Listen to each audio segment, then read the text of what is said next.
I am here with with the cast of Tales of the Walking Dead. Hello. How you doing? I'm so good. Hello, hello. How does it feel to be back at Comic-Con? I've never been. It's You've my never been to first- Comic-Con? No. Welcome. Thank you very much. How has it been? I think it's awesome. It's incredible. It's exciting, and there's so much love and positivity. And it's amazing. First of all, I have to say that Comic-Con is better than the Academy Awards and the Emmys because this is really about the people who watch you.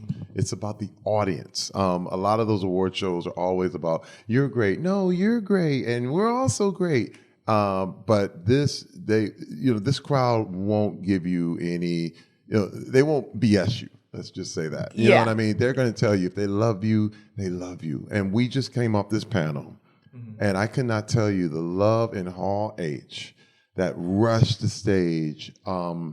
It's a spiritual experience. You know what I mean? And especially, we were up there with the Samantha Morton, who is in the original cast and came back to basically ground our spinoff of Tales of the Walking Dead. And I couldn't be just more thankful to her just for really making this series what it is. It's amazing. Wow, thank you. Oh, she's great. Flipping heck. Wow. But no, it's like this. There's 7,000 people in the room, and we're a new show. Obviously, it's part of the universe, but it's a new show. And it was, I think people are really excited to see it. Oh, and this is my first time here. Are you serious? Yeah, first time. I've never been to. Yeah, this is by the Falcon and Winter Soldier. That was I was in New Zealand on a Zoom call. Oh, right. For all the I guess interviews. it has been 3 years. It's been 3 years, yeah. But this is my first time, and honestly, we were met with so much love at Hall H, and just the idea of hearing about it, and then walking out and feeling that energy, and also, Terry, you're unbelievable with people. It was beautiful to see it in action, and then just like at wherever you were taking someone, you'd feel 7,000 people go with you.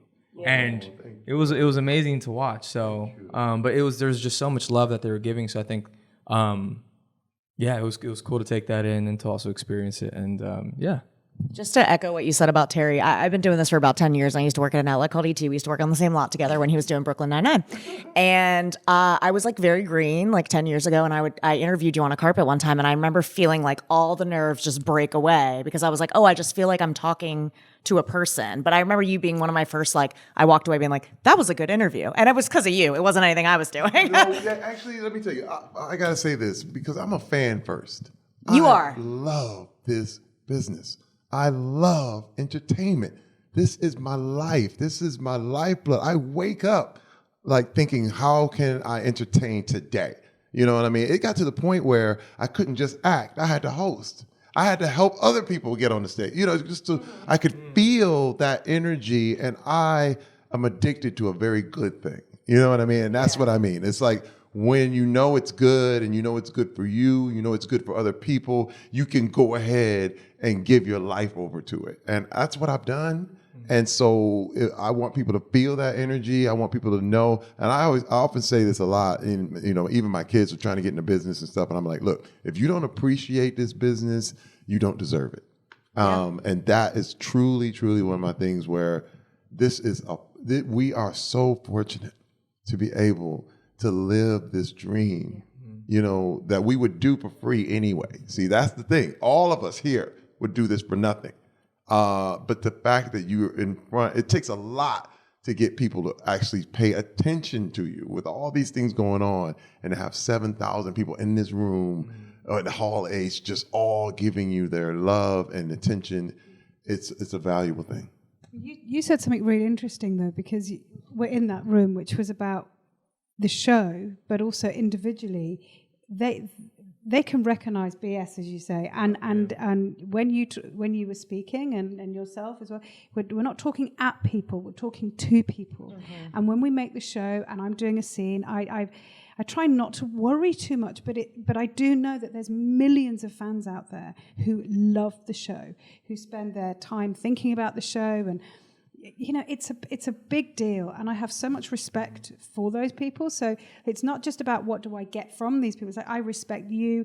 Thank you for being here, and I appreciate we wouldn't have a show without the fans. I wouldn't be here without somebody liking a performance I did one time, and a tomato wasn't rotten for me, or whatever the thing is. And I'm like, oh, I got another job, great. Yes. Well, Samantha, you came from Walking Dead and to do this spinoff. What excited you most about doing this spinoff and continuing on The Walking Dead? When I heard about the fact that all the episodes were completely different and their own world, They're all anthology, like yes, okay, yeah, all different, and that excited me because without any disrespect to The Walking Dead, I had the time of my life, and I've said this before, it is the best role I have ever played as an actor. To be given that opportunity, it's just, I'll remember it forever, and it's my best work I've ever done. But I also think it's kind of like, what's the point in making it unless it's going to be excellent? Because it's not just about how, spin-off or this, or how can we exploit the brand. It's not cynical like that. These are incredibly well-written, brilliant things. And I think when I spoke to Scott, and then I knew it was Channing, who is our showrunner and writer. It's like, is Channing Tatum in it? No. I was just like, it's next level. It's next level. You've got me. And then Mikey, Michael Satrazimus, who directed a lot of my episodes of The Walking Dead. When I knew he was on board, I was like, yeah, it's quality, because it's I have the quality control thing, because Alpha's storyline was so beautiful and so well done. I didn't want to ruin it. I didn't want to tarnish it, by getting it wrong. It was like, well, but then it was right. So. I hope that answers. No, yes, it definitely does. And Danny, for you, you've been a part of some great stuff, Top Gun, MCU. What does it feel like to be a part of the Walking Dead family? Like to be in this and to feel that energy in that room, especially. Like this is when it's real. Yeah, well, I think my full circle with being given the role of Eric for the Tales of the Walking Dead was. I was actually hired before for a video game for The Walking Dead, which is the third video game, and I was the lead voice in it for Javier. And I got 10 sessions to be this guy. And I was like fresh out of NYU. It was like maybe 3 months after I graduated. I'm like, I could pay my bills. And did 10 sessions, and then they rewrote the character to be older.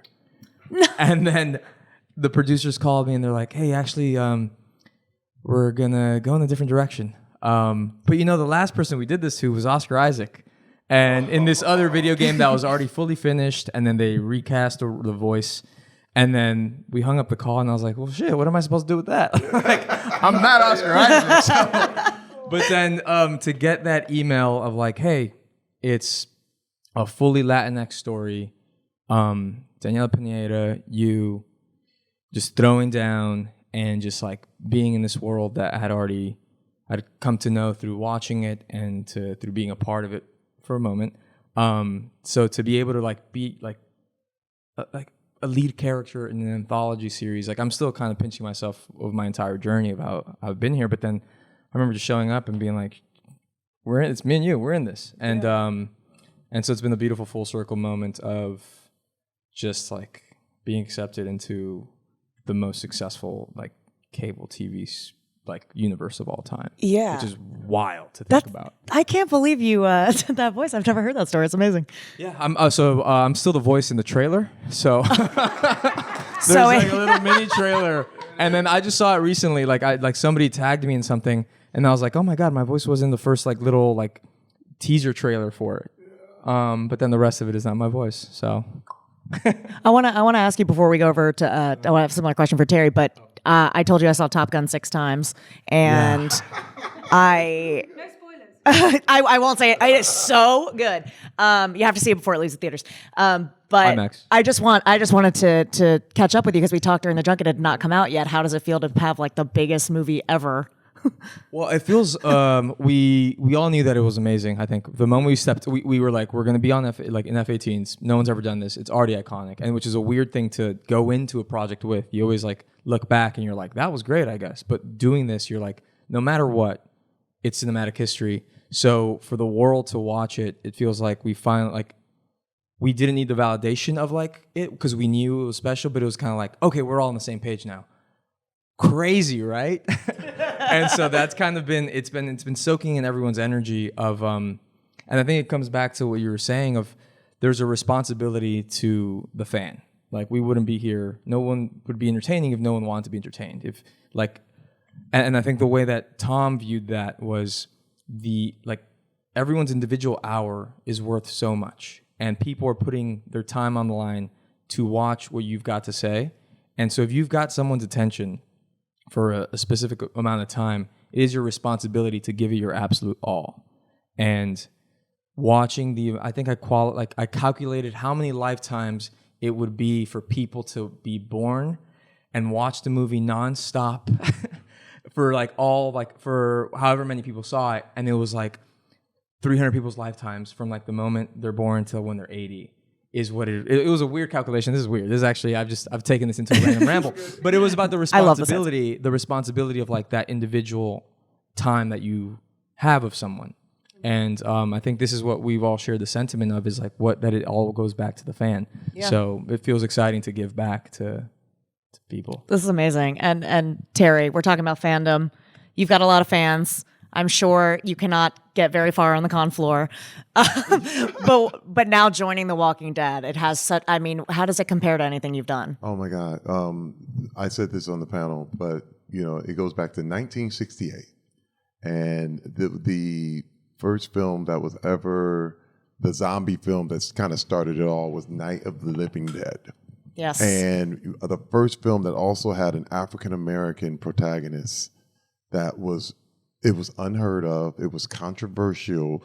It was unbelievable. And the movie had this amazing social commentary. And it changed my life when I saw it because I was like, I'd never seen anything like that before in my life. And I was like, here it is, a black man. He's like the hero. And you kind of getting goosebumps just thinking about it right now.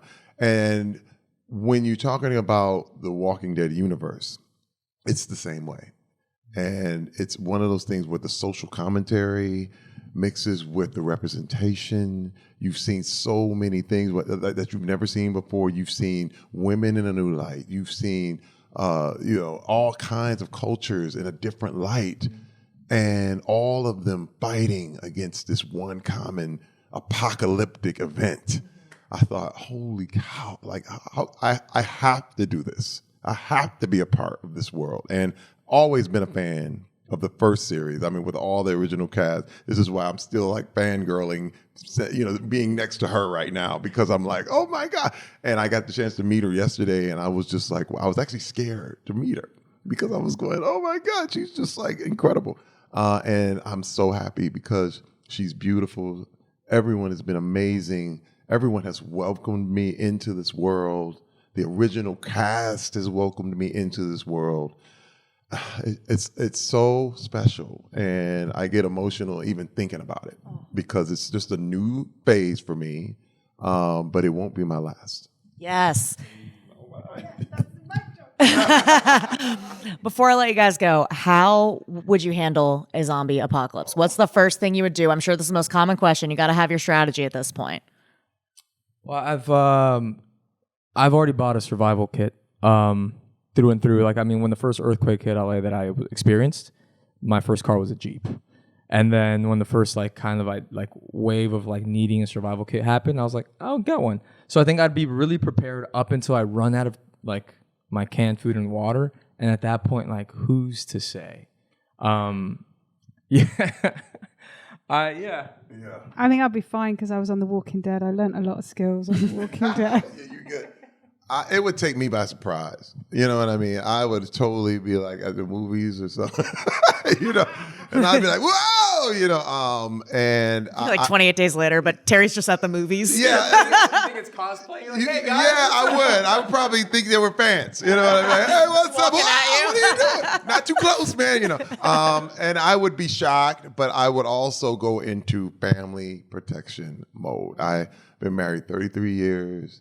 I have 5 beautiful kids, 1 grandbaby, and it would be all about them. It would be locking it down for my family. And just the thought of anything happening to them would just and I would be the first. I will be the guy you have to go through, and that would be my frame of mind, and that's where I would be, and everything after that would go that way. I'm going to. You see, all the boyfriends. I have 4 daughters, so so they might as well be zombies. You know what I mean? It was like, what are you doing over here? I would love to know what you do when they bring a boyfriend over, because my dad was a Marine and he would just stand and not say anything, and they would just be like, and my dad's like the sweetest guy, but he would just be like, What was he looking for as a response? I'd be like, Dad, what are you doing? Like, we'd be like watching a movie and he'd just come downstairs and stand there, and I'm like, Dad, like, can you? And he's like, I'm just getting water. Listen, they got to. He's not getting water, and he just stands there. They have to know that Dad is there. That's all. Yeah, my dad's like, I'm gonna go take a nap next to my gun upstairs. I'll see you later. Drop that. Yeah, that's a mic drop. Well, thank you guys so much for stopping by. Congrats on the series, and enjoy the rest of your Comic-Con. Thank you.